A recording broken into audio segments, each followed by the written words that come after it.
আমরা সবাই জানি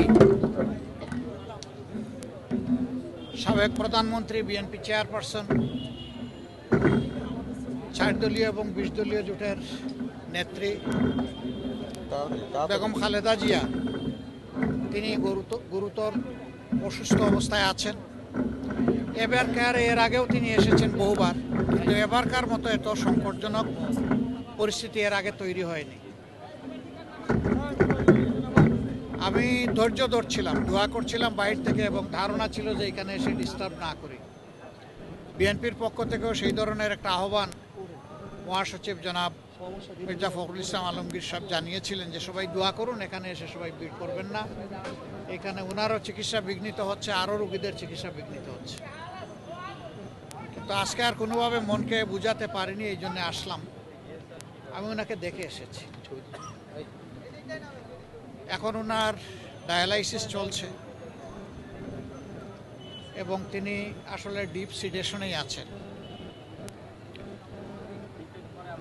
সারা দুনিয়ার মানুষের সাথে আমরাও দোয়া করি আল্লাহ তাআলা ওনাকে সুস্থতার নিয়ামত দান করুন।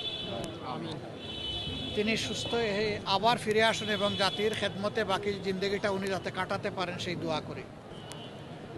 সুস্থতাও আল্লাহর নিয়ামত, অসুস্থতাও আল্লাহর নিয়ামত।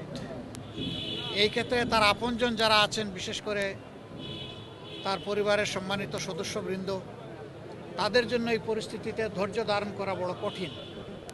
আমরা আল্লাহ তাআলার দরবারে দোয়া করি তারা যেন ধৈর্যের সাথে এই পরিস্থিতি মোকাবেলা করতে পারেন এবং আল্লাহর উপর তারাও যেন পূর্ণ ভরসা করতে পারেন।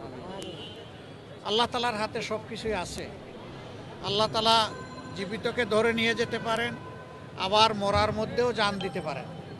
উনি এখনও যেহেতু আলহামদুলিল্লাহ সারভাইভ করছেন, আমরা আশা রাখি, আমরা দোয়া করি উনি সুস্থ হয়ে উঠবেন ইনশাআল্লাহ।